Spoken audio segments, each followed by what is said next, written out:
अरे बहू, आज बहुत सारी औरतें आने वाली हैं घर पर। तेरे हाथ का बना हुआ कुछ खाना है उन्हें। तुझे आए हुए अभी इतना समय हो गया, अब तो अच्छे से किचन अपना संभाल ही ले रही है, तो किचन में कुछ अच्छा सा खाने को बना देना जिससे मेरी नाक न कटे। क्या है ना कि घर की बहुएं जैसा भी खाना बनाती है ना, वही जब खाना मोहल्ले की औरतें खाती हैं उसी से हमारी इज्जत बढ़ती है, उसी से तेरा नाम होगा। तो इसलिए कुछ अच्छा सा पकाना जिससे हमारे घर की कोई बेइज्जती ना हो। मैं ऐसा कुछ नहीं करने वाली, मुझे कुछ नहीं बनाना। मैं क्यों बनाऊं आपके घर का खाना? खाना बनाने के लिए आप मुझे लेकर आई हैं? मैं नहीं बनाऊंगी खाना, बहुत हो गया। इतनी सारी औरतों का खाना मैं अकेले बनाऊं? मुझे होटल की सिर्फ समझ रखा है क्या आपने? मैं कुछ नहीं बनाने वाली। ये तो क्या बोल रही है? अपने मन की हो गई है, जो तेरे दिल में आएगा वो करेगी। ये जो इस घर के नियम कायदे कानून है वो करेगी। अरे सबकी बहुएं आती हैं, सबके घर में भोजन बनवाया जाता है बहुओं से, और मोहल्ले की औरतें उसे खाने को खाने जाती हैं। और तू कह रही है मैं ये रस्म नहीं करूंगी? अरे क्यों नहीं करेगी भाई, क्यों नहीं करेगी? जब सब मोहल्ले की औरतें करती है तो तुझे ही क्या समस्या है? हाँ, सबके घर में क्या होता है उससे मुझे कोई लेना देना नहीं। मैं इस घर में कुछ नहीं करने वाली बस। पर तो बनाना क्यों नहीं चाहती बताएगी मुझे? मोहल्ले की सभी औरतें एक दूसरे के घर आती जाती हैं और तू कह रही है मैं खाना नहीं बनाऊंगी।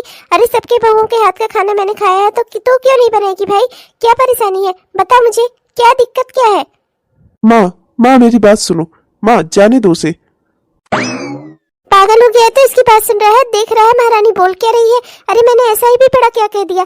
मोहल्ले की सभी औरतों के घर गई हूँ, सबकी बहुओं ने बना बना कर खिलाया है। जब सबकी बहुएं आती हैं तो सभी एक बार अपने घर में बहुओं के हाथ का खाना खिलाती है। मैंने भी इसे बनाने को बोल दिया, तो ऐसा क्या बड़ा पाप कर दिया मैंने? मेरे घर की बहू नहीं है ये? शादी करके नहीं आई है तेरे साथ? अगर खाना नहीं बना सकती तो फिर मना क्यों किया इसने? क्यों मना किया? इसे खाना बनाना नहीं आता क्या? और ऊपर से तो कह रहा है माँ जाने दो। ये जाने दे वाली बात है? बोल बोल महारानी, मुझे समझ में नहीं आता आखिर तुझे इस शादी से समस्या क्या है? जब से मेरे घर में आई है तेरा मुंह फूला हुआ ही है, ना तो किसी से सही से बोलती है, ना ही किसी से कुछ कहती है। हमने तुझे कुछ कहा है? हमारी किसी बात का तुझे बुरा लगा है तो बता दे फिर हमें। ये मुंह फुला कर क्यों रहती है इस घर में तू? हाँ, मैं तेरी ऐसी शक्ल देख नहीं पा रही हूँ, मुझसे बर्दाश्त नहीं होता तेरे व्यवहार। बता दे मुझे आज दिक्कत क्या है तुझे, या ये शादी तेरे बिना मन की हुई है? हाँ बता मुझे। माँ जाने दो, माँ जाने दो, छोड़ दो। माँ धीरे धीरे सब करने के लिए तैयार हो जाएगी। अभी नई नई शादी है ना, वो अभी इस रिश्ते के लिए इतना तैयार नहीं थी। धीरे धीरे सब तैयार हो जाएगी। माँ जाने दो उसे। हाँ, मैं कुछ नहीं करने वाली, और कारण आप अपने बेटे से पूछिए, मुझे कुछ नहीं कहना किसी से। अरे जाती कहाँ है? बेटे से क्यों पूछूं? तेरे मुंह में दही जमा है? तू ही बता दी ना मुझे कि आखिर बात क्या है, मैं भी जान लूं कि कारण क्या है। बड़ी आई है महारानी, नहीं तो जब से शादी होकर आई है तब से अपना फूला हुआ मुंह दिखा रही है। अरे तेरा मन नहीं था शादी करने का तो क्यों किया तूने? माँ जाने दो उसे, मैंने आपसे कहा ना। माँ जाने दो। तो ना पागल हो गया है इस लड़की के प्यार में। अरे ऐसा तो मैंने आदमी न देखा। अपने घर परिवार की इज्जत सब ताक पे रख दे अपनी पत्नी के लिए। बड़ा आया है, इसकी तरफदारी कर रहा है महारानी। मेरे घर में रहकर खाना नहीं बना सकती? अरे मोहल्ले की औरतों को क्या मुंह दिखाऊंगी मैं? इसको आए हुए 1 महीना हो गया, अब भी ये खाना नहीं बनाएगी इस घर में, तो फिर मोहल्ले की औरतों को क्या जवाब दूंगी मैं? मेरी नाक नहीं कटेगी? ऊपर से तो कह रहा है माँ शांत हो जाइए, धीरे धीरे सब ठीक हो जाएगा। अरे धीरे धीरे कितना धीरे ठीक होगा बता दे मुझे? कब इसका मुठ सीधा होगा? कब ये हम लोगों से अच्छे से बात करेगी? मैं तो इससे शादी करवा कर पछता रही हूँ तेरी। मेरा तो घर बर्बाद हो गया, पता नहीं कहाँ से बैठी थी ये महारानी तेरे लिए। अब मैं माँ से क्या कहूँ? माँ की नाराजगी जाहिर सी बात है कि बिल्कुल सही है, पर मैं क्या कहूँ? दिव्या के बारे में भी तो मैं जानता हूँ, पर मैं माँ को नहीं बता सकता और दिव्या को भी नहीं बता सकता। दिव्या को लगता है कि मैंने उसके साथ बहुत गलत किया है, पर मैं क्या करता? मेरे पास और दूसरा कोई रास्ता नहीं था दिव्या की जिंदगी बचाने का और अपने बॉस के से किए हुए वादों को पूरा करने का। मेरे पास यही एक तरीका था। इनकी माँ खाना बनवाएंगी मुझसे? बड़ी आई है, कोई बहू नहीं हूँ मैं इस घर की, कुछ नहीं करना मुझे इस घर के लिए। बड़ी आई है बताने मुझे। दिव्या, तुम्हें मेरी माँ से ऐसी बातें नहीं करनी चाहिए थी। कुछ भी हो, अब तुम्हारी सास है वो, तुम्हारी शादी हुई है मुझसे, इस घर की बहू हो तुम। अगर इस घर के नियम कायदे कानून थोड़े से मान लोगी तो कुछ बिगड़ नहीं जाएगा तुम्हारा। क्यों मानूं मैं इस घर के नियम कायदे कानून? मेरा कोई मन था इस घर में शादी करके आने का? तुमने धोखा दिया मुझे। मैंने तुमसे कितनी रिक्वेस्ट की थी, मैंने तुमसे कितना कहा था मैं किसी और को पसंद करती हूँ, प्लीज मुझसे शादी के लिए मना कर दो। पर तुमने ना मेरे बाप की दौलत देखी और तुम लालची फिसल गए तुम मेरे पापा की दौलत पर। मैं ना पूरा ख्याल रखूंगी तुम्हें ना उस दौलत का 1 रुपया भी ना मिले। बड़े आए हो, उसी दौलत के लिए तुमने मुझे धोखा दिया। तुमने मुझसे कहा था कि मैं तुम्हारी शादी तुम्हारे बॉयफ्रेंड से करवा दूंगा, उसके बाद तुमने खुद मुझसे शादी कर ली। बहुत बहुत बुरा किया तुमने मेरे साथ। मैं तुम्हें ना जिंदगी भर माफ नहीं करूंगी। ये मेरी आज जो ये हालत है ना, इसके जिम्मेदार सिर्फ तुम हो, और मैं तुम्हें इस चीज के लिए जिंदगी भर माफ नहीं करूंगी। दिव्या, कुछ भी बोलो मुझे, पर मुझे लालची मत बोलना। तुम्हारे पापा के कहने पर अपनी जिंदगी बर्बाद कर ली मैंने, और तुम मुझे लालची बता रही हो। बस बहुत हो गया। मैं बस ये कह रहा हूँ, तुम मेरा सम्मान करो ना करो, पर मेरे घर वालों का सम्मान करो। मेरी माँ है वो, अगर वो तुमसे कुछ कहती है करने को, अगर तुम कर दोगी तो वो घट नहीं जाएगा। तुम क्यों नहीं कर देती? क्यों मेरी बात नहीं समझती? वो मेरी माँ है, उनके कहने पर कुछ कर दोगी तो तुम्हारा क्या बिगड़ जाएगा? मेरी माँ की भी नाक रह जाएगी। तुमसे कुछ बेजा नहीं मांगती वो, बस उतना ही करवाना चाहती हैं जितना यहाँ पर सभी घरों में होता है। इतना भी बड़ा तुमसे उन्होंने क्या मांग लिया जो तुम उनको मना करके चली आई? हाँ, अगर तुम्हें खाना नहीं बनाना था तो तुम कह देती, मैं बाहर से खाना मंगवा देता, पर तुम उस रस्म में शामिल तो हो जाती। पर तुमने तो साफ साफ मेरी माँ के मुंह पर मना कर दिया। कम से कम ऐसी हरकतें तो तुम्हें नहीं करनी चाहिए। तुमसे बड़ी है वो। अंकल जी ने, मेरे बॉस ने, सर ने तुम्हें कितना अच्छे अच्छे संस्कार दिए हैं, और उसका बदला तुम मुझे इस तरह दे रही हो, मेरे घर में मेरी माँ का अपमान करके। मेरा इरादा किसी का अपमान करने का नहीं है, और ना ही मैं किसी का अपमान करती हूँ। पर ना तो इस घर के किसी रस्म में, ना ही किसी चीज रिवाज में, और ना ही इस घर के नियम कायदे कानून, किसी चीज में मेरा कोई सहयोग नहीं है, और ना मैं अपना कोई सहयोग दूंगी, और ना ही तुम लोग मुझसे कोई सहयोग मांगना। मैं जानता हूँ दिव्या, तुम बहुत अच्छी लड़की हो, पर तुम जिससे प्यार करती हो वो लड़का अच्छा नहीं है। वो बिल्कुल भी अच्छा लड़का नहीं है। इसीलिए बॉस के कहने पर मुझे तुमसे शादी करनी पड़ी। मैं भी तुमसे शादी नहीं करना चाहता था। मैं जानता था कि तुम किसी और को पसंद करती हो, पर तुम्हारी जिंदगी बचाने का मेरे पास यही इकलौता रास्ता था, और मेरे पास दूसरा कोई रास्ता नहीं था। इसीलिए सर के कहने पर मैंने तुमसे शादी कर ली। अब तुम उस शादी का बदला मुझे चाहे पूरी जिंदगी दुख और दर्द देकर करो, लेकिन मैं सब कुछ सह लूंगा। पर मैं ये सोचकर खुश हूँ कि तुम्हारी जिंदगी बच गई। क्या सोचा था अपनी जिंदगी में, और क्या हो गया। सोचा था कि अमित के साथ शादी करूंगी, उसके साथ पूरी जिंदगी बिताऊंगी, खुशी खुशी हम दोनों घूमने जाएंगे। क्या क्या सोच रखा था अपनी जिंदगी में। लेकिन मैं अमित को फोन करती हूँ, इतनी याद आ रही है मुझे उसकी। उसे भी तो मेरी याद आ रही होगी। मुझे उससे बात करना बहुत जरूरी है। मुझे अभी फोन लगाती हूँ। खिरिक खिरिक खिरिक खिरिक खिरिक खिरिक। मैं जानती हूँ अमित तुम मुझसे बहुत नाराज हो, पर प्लीज मेरा फोन उठाओ। दिव्या, किसे फोन कर रही हो? फोन रख दो दिव्या। तुम्हारी हिम्मत कैसे हुई मुझे आदेश देने की? तुम्हारा आदेश मानूंगी मैं।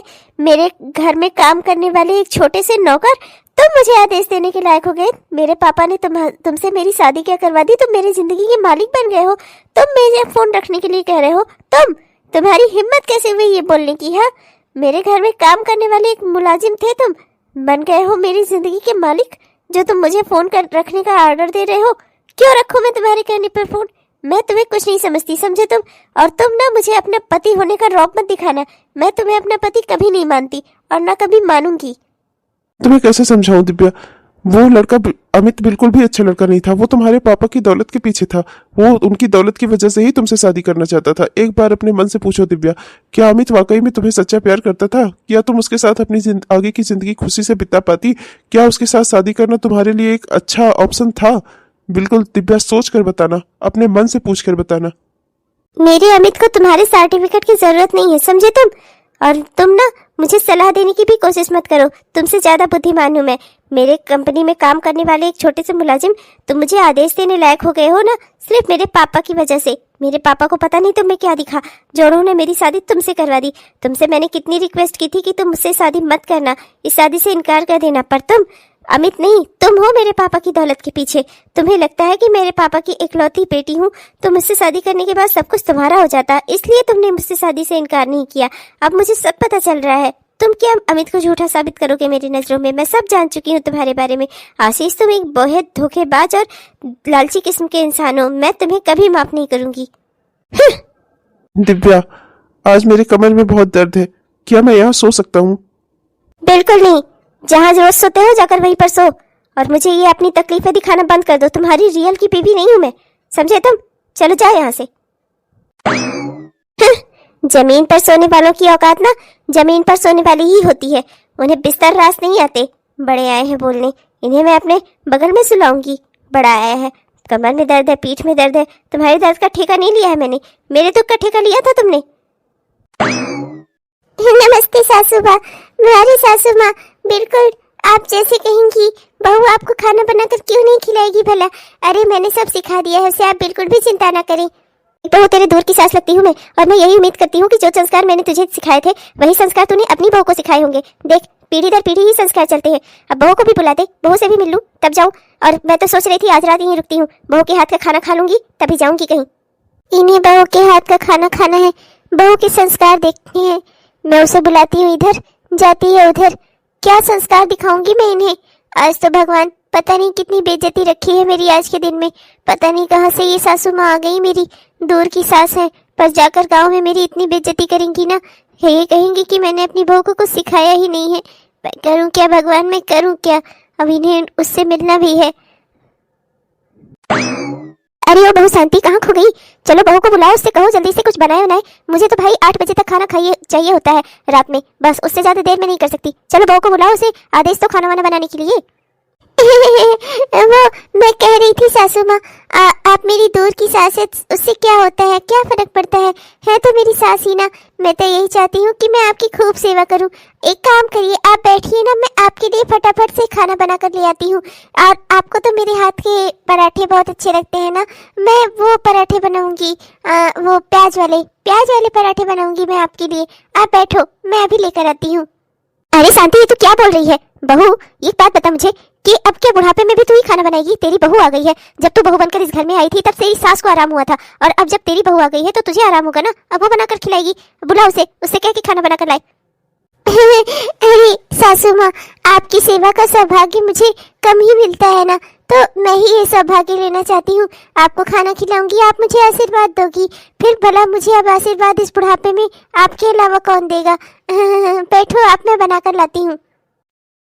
बस बहुत हो गया शांति बहू, कब से तुझसे कह रही हूँ कि बहू से कह के खाना बनाकर लाए, तो बहू से कहती क्यों नहीं? हाँ तेरे कहने पर वो कोई काम नहीं करती क्या? हाँ बुला उसे, देखो तो आज मैं भी समझाऊं जरा।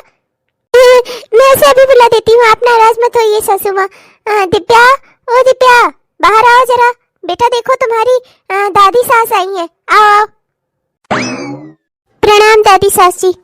प्रणाम राम बात में, ये बता कि नई बहू के क्या फर्ज होते हैं? जब कोई घर में मेहमान आए तो उसे एक गिलास पानी लाकर दे देना। अरे तुझे आए हुए इस घर में 1 महीने से ऊपर हो रहा है, और अभी भी तू क्या नई नवेली ही है? तेरी सास यहाँ आए हुए खड़े हुए कितना देर हो गया तेरी दादी सास को आए हुए, और तू अभी तक एक गिलास पानी लेकर नहीं आई। ऊपर से मैं तेरी सास से जब कह रही हूँ कि बहू को कुछ खाने के बनाने के लिए कह दो तो ये कह रही है महारानी मैं ही जाकर बना लेती हूँ। तू अपनी सास के कहने पर कोई काम नहीं करती क्या? हाँ बना देगी, बिल्कुल करती है मेरे कहने पर सब काम। चलो दिव्या किचन में तैयारी करो। मैं किचन में नहीं जाने वाली, मैं किसी के लिए खाना नहीं बनाने वाली, मैं कोई शेफ नहीं हूँ। आप लोग इस घर में बहू लेकर आए हो या खाना बनाने वाली शेफ लेकर आए हो? जिसे देखो यहाँ भूखा ही चला आता है, हर किसी को मेरे हाथ का ही खाना खाना है। क्यों भाई, जब तक मैं नहीं थी इस घर में खाना नहीं खाया जाता था क्या? और इतनी ही भूख लगी है तो होटल चले जाओ, रेस्टोरेंट चले जाओ, वहाँ पैसा खर्चा करके खा लो। मेरे ही हाथ का खाना क्यों खाना है सबको? मैं इस घर में आए हुए मुझे 1 महीना हो गया, चैन से किसी ने सांस नहीं लेने दी। ओहो ये बात है, ये सुनो, ये है महारानी के लक्षण। तभी तो ये कह रही थी शांति बहू की मैं ही खाना बनाकर दे देती हूँ। अब सुनो भैया, इसकी बातें सुन लो जरा, जुबान लड़ा रही है। अरे कहाँ से लेकर आई शांति तुम इसे? हाँ मेरे इतने सीधे साधे मेरे आशीष बेटे की जिंदगी बर्बाद कर दी तुमने। लड़की पहले से देखी सुनी नहीं थी क्या? देखी सुनी ही थी मैं, अंधी लूली लंगड़ी नहीं हूँ। बस किसी को खाना बना कर खिलाने के लिए नहीं आई हूँ मैं इस घर में कि जो आए वो भूखा पेट ही चला है, सबको मैं बना कर खिलाऊं। कोई कभी आ रहा है, कोई कभी आ रहा है, सबको मैं बना कर खिलाऊं, किसी को कुछ भी नहीं खिलाने वाली मैं। आए नहीं तो। सासू माँ माफ कर दीजिए, वो लड़की अभी नई है ना, वो उसकी नई शादी हुई है, बेचारी अभी खुद को एडजस्ट नहीं कर पा रही है, बस और कोई बात नहीं है। नहीं शांति, किसी की नई शादी नहीं होती है, सबकी शादी को पुरानी हुई होती है ना। तुम्हारी बहू की ही तो इकलौती नई शादी हुई है। अरे इसके मन से ही तो शादी हुई है, फिर ये इस तरह क्यों बोल रही है? हाँ मैं क्या बताऊं, जब से ये इस घर में आई है खुद को एडजस्ट ही नहीं कर पा रही है। इसके पापा से पता नहीं आशीष की क्या बात हुई है। मैंने तो आशीष को कई बार बोला कि अगर इसे ये रिश्ता नाता पसंद नहीं है तो इसे इसके घर छोड़ दो, पर आशीष है कि इसे छोड़ने के लिए तैयार ही नहीं है। मैं क्या करूं सासू माँ, मैं क्या करूं? मैं खुद बहुत परेशान हूँ। भगवान ने मुझे बहू तो दी पर बहू का सुख न दिया। देख लिया तुम्हारे घर के संस्कार, यही संस्कार सिखा रही हो। अब चाहे जो बोल लो, समझ में आ गया मेरे सास बहू में कितनी अच्छी अंडरस्टैंडिंग है। क्या क्या संस्कार सिखाए हैं तुमने अपनी नई बहू को? मैं तो चाहे रही जाकर पूरे गांव में बताऊंगी, मेरा तो घर बर्बाद हो गया। बस अब बहुत हो गया। आशीष की बात मानकर मैंने इस लड़की को इस घर में रहने दिया और ये मेरे सर पर चढ़कर नाच रही है। बस बहुत हो गया, अब मैं इसे इस घर में एक पल नहीं रहने दूंगी। ओ दिव्या, दिव्या बाहर आओ। माँ, ये क्या किया आपने? आपको उसे थप्पड़ नहीं मारना चाहिए था माँ। आप जानती है ना कि वो तो जोरों का गुलाम, बस जिंदगी भर मुझे ये सिखाना कि मुझे क्या करना नहीं चाहिए था। हाँ, मुझे क्या नहीं करना चाहिए था, और इसे इसका जो मन करे वो करे। ये मेरी बेइज्जती कर रहा है मेहमानों के सामने। तुझे पता नहीं है आज इसने क्या किया है। मेरी ही सास के सामने मेरी नाक कटा दी इसने। अब बहुत हो गया, अब ये इस घर में नहीं रह सकती। निकल जाइए मेरे घर से, और अगर इसे जाना नहीं है ना तो मैं ही चली जाती हूँ इस घर से। तुझे भी ना पता नहीं क्या शौक चढ़ा था, पता नहीं इसके बाप से तूने क्या बात कर ली। इतनी बिगड़ैल लड़की, इससे कोई शादी न करता तो इसे ब्याह करके इस घर में ले आया। अच्छा खासा वो आरती का रिश्ता मिला था, अच्छी खासी थी वो लड़की। आज मेरे घर में आई होती, मेरे घर को स्वर्ग बना देती। तुझे कितना पसंद भी करती थी वो, पर तू नालायक निकम्मा, पता नहीं कहाँ से तुझे ये पसंद आ गई। इसे ब्याह कर ले आया मेरे घर में, मेरा घर बर्बाद कर दिया तूने। बस बहुत हो गया, अब मैं इस लड़की के साथ एक छत के नीचे नहीं रह सकती। तो लड़की, अपना सामान बांध और निकल जा मेरे घर से। तुझे ये रिश्ता नहीं निभाना ना, मुझे भी ये रिश्ता नहीं निभाना। अरे तू चली जाएगी यहाँ से, मेरे लड़के को 100 लड़कियां हैं, तू ही एक नहीं रह गई है, पागल।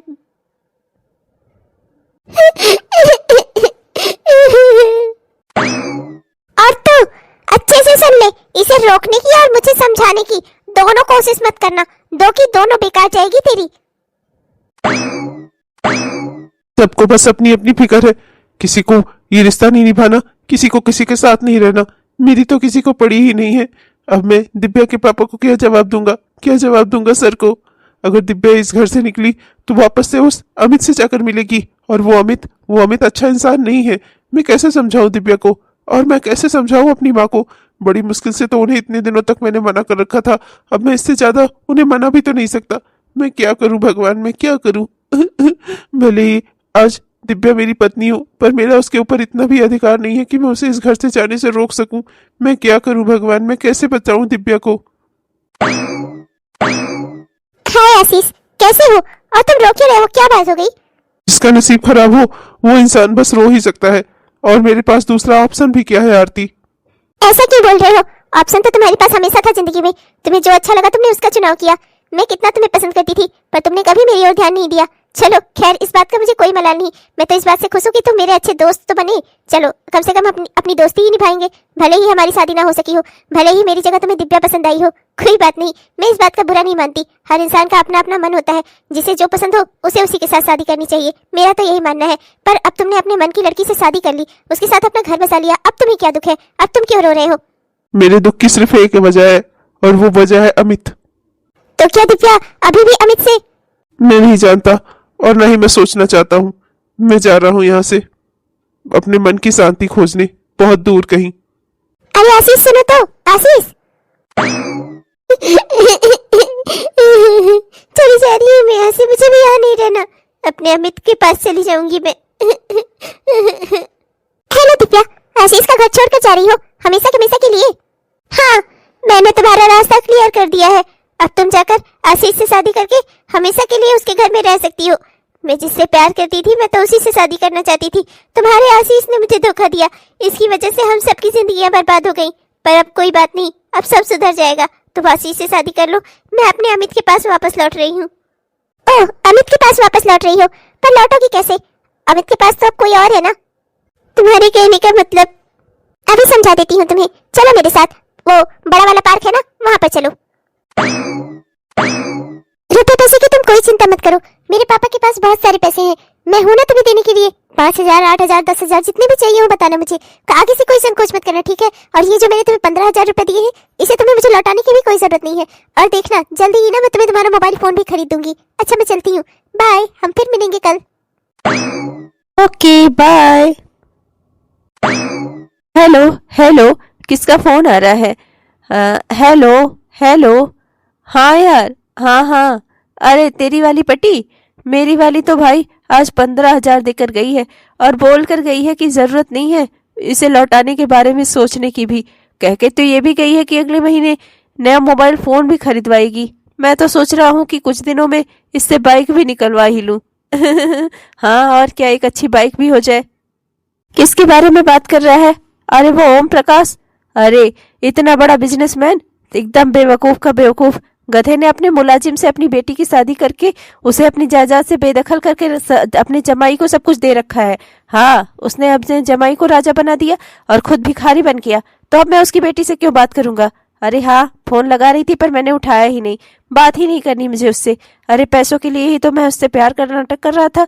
अब जब पैसे ही नहीं है उसके पास, तब क्या महारानी को अपने सर पे बिठा कर घुमाऊंगा? अरे इतनी सारी लड़कियां वैसे भी हैं, एक आध लिस्ट में से कम हो जाएंगी तो क्या हो जाएगा।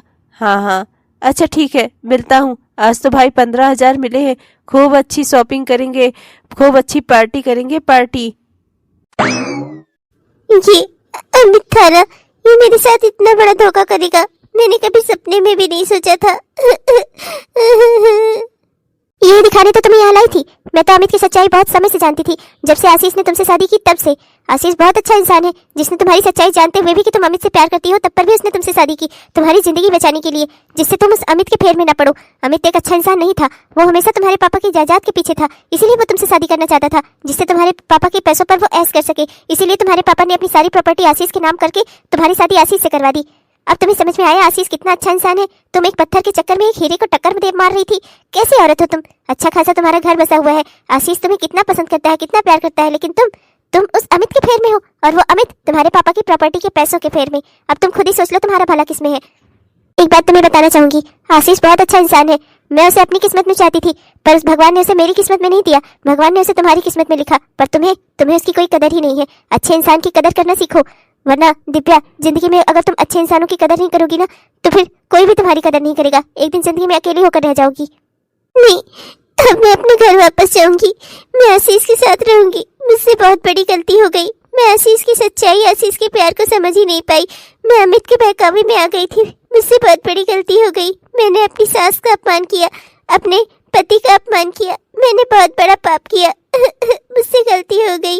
मुझे अब सबके पास जाना होगा, सबसे माफी मांगनी होगी। सब मेरा भला सोचते थे, मेरी सास मेरी कितनी सारी बातें बर्दाश्त करती थी, तब पर भी मेरे साथ अच्छा बिहेव करती थी, और मेरे पति आशीष, वो सारी सच्चाई जानने के बाद भी उन्होंने मुझे अपनाया। मुझसे बहुत बड़ी गलती हो गई, मैं अभी अपने ससुराल लौट रही हूँ। पर उससे पहले तुम्हें आशीष को लौटा कर लाना होगा। आशीष का दिल टूट गया है, तुम्हारे इस तरह के बर्ताव की वजह से उसकी माँ को कितनी ठेस पहुंची, और इस वजह से आशीष कितना दुखी हो गया। वो यहाँ से चला गया, पर मैं जानती हूँ वो कहाँ गया होगा। तुम्हें उसे मनाकर अपने घर वापस ले जाना होगा। हाँ, तुम तो आशीष की बचपन की दोस्त हो ना, तुम्हें पता होगा कि वो कहाँ गया है। तुम मुझे बताओ, मैं उससे मिलकर माफी मांगूंगी। मैं अपनी घर गृहस्थी अच्छे से चलाऊंगी, अच्छे से बसाऊंगी। मैंने जो गलतियां की है जिंदगी में ना, उसे सुधारूंगी। आशीष जी। अरे दिव्या, तुम यहाँ? मुझे तो लगा था कि अब तक तुम अमित के पास। नहीं जाना मुझे अमित के पास, अमित की सच्चाई जान चुकी हूँ मैं। आरती ने मुझे सब कुछ दिखा दिया है, सब कुछ बता दिया है। मुझसे बहुत बड़ी गलती हो गई, मुझे माफ कर दीजिए। अब मैं अपने घर परिवार में हमेशा खुशी से रहूंगी, मैं अपने परिवार को फिर से बसाऊंगी। आप देखिएगा, एक अच्छी पत्नी, अच्छी बहू बनकर दिखाऊंगी। मुझसे बहुत बड़ी गलती हो गई, आपने मेरी जिंदगी बचाने के लिए इतना बड़ा त्याग किया। मुझे इस बारे में कोई खबर नहीं थी, मुझे सारी सच्चाई पता चल चुकी है, अमित की सारी असलियत जान चुकी हूँ मैं। अब मैं अपने घर परिवार में खुश रहना चाहती हूँ। प्लीज मुझे माफ कर दीजिए। अभी की कोई बात नहीं है, मैंने तुम्हारी गलती कभी स्वीकार की ही नहीं। मैंने हमेशा यही माना कि तुम नादान हो, और जो कुछ भी कर रही हो ना, नादानी में कर रही हो। पर एक बात तुम्हें जरूर बताना चाहूंगा, मैंने तुम्हारे घर की सारी प्रॉपर्टी, सारी सब कुछ मैं तुम्हारे नाम पर कर दूंगा। तुम सब कुछ ले लो अपना, तुम जिसमें खुश रहो उसी में मेरी खुशी है। मुझे तुम्हारे घर की प्रॉपर्टी की, तुम्हारे पापा की पैसों की कभी कोई लालच नहीं थी। मुझे अब कुछ नहीं चाहिए, मुझे बस अपना घर चाहिए, अपना परिवार चाहिए। अब मैं अपने घर परिवार में सुखी रहना चाहती हूँ, एक अच्छी बहू बनना चाहती हूँ, एक अच्छी पत्नी बनकर आपको दिखाना चाहती हूँ। बस चलिए घर चलते हैं, घर चलकर मुझे माँ जी से भी माफी मांगनी है। अब मैं उनकी हर बात मानूंगी। चलो फिर घर चलते हैं, अपने घर। माँ जी मुझे माफ कर दीजिए, मैंने जो कुछ भी किया ना, नादानी में किया। आइंदा से मुझसे ऐसी गलती कभी नहीं होगी। मैं आपकी इज्जत का, अपनी इज्जत का, अपने घर परिवार की इज्जत का, सबका ख्याल रखूंगी। माँ जी मुझे माफ कर दीजिए। मेरे इस घर से जाने के बाद मैं भी बहुत दुखी हुई। भले ही तू मुझसे हमेशा लड़ती झगड़ती रहे, पर तुझे इस घर में देखकर मुझे सुकून मिलता था। मेरे बेटे की पसंद है तू, मुझे हमेशा इसी बात की खुशी रहती थी कि तू मेरे घर में है। मैं तुझे अपनी बेटी की तरह ही मानती थी। कभी तूने मुझसे माफी नहीं मांगी, पर हर बार तेरी गलतियों को मैं खुद ब खुद माफ करती थी, और आज तो तूने मुझसे माफी मांगी है, तो भला मैं तुझे क्यों नहीं माफ करूंगी। मैंने तुझे माफ किया, अब तू अपना घर परिवार संभाल, अपना परिवार को संभाल, अच्छी पत्नी बन, अच्छी बहू बन, घर को संभाल। आप सब मुझसे कितना प्यार करते हैं, मैं इस घर की जिम्मेदारियां उठाकर दिखाऊंगी, आपको अच्छी बहू और इनको अच्छी पत्नी बनकर दिखाऊंगी। हेलो दोस्तों, आप सबको दिल से हमारा प्यार भरा नमस्कार। कैसे हैं आप सब? उम्मीद करती हूँ कि बहुत ही बढ़िया होंगे। आपने हमारा यह वीडियो पूरा देखा, इसके लिए आपका दिल से बहुत बहुत धन्यवाद। दोस्तों, कैसा लगा आपको? उम्मीद करती हूँ कि पसंद आया होगा। अगर पसंद आया दोस्तों तो कृपया वीडियो को लाइक जरूर करिएगा, और अपने दोस्तों को, रिश्तेदारों को वीडियो को शेयर भी जरूर करिएगा। और हमारे जिन भी दोस्तों ने अभी तक हमारे इस चैनल को सब्सक्राइब नहीं किया है, कृपया सब्सक्राइब कर लीजिए दोस्तों। सब्सक्राइब करके वो बेल आइकन दबाकर ऑल नोटिफिकेशन को ऑन कर लीजिए, जिससे हमारे इस तरह के वीडियोस आप तक हर दिन पहुंचते रहें। और हाँ दोस्तों, अपने प्यारे प्यारे कमेंट्स भी हमें जरूर लिखिएगा। आपके प्यारे प्यारे कमेंट्स का ना हम दिल से इंतजार करते हैं दोस्तों। तब तक के लिए चलते हैं दोस्तों, मिलेंगे आपसे कल के वीडियो में। तब तक के लिए बाय बाय।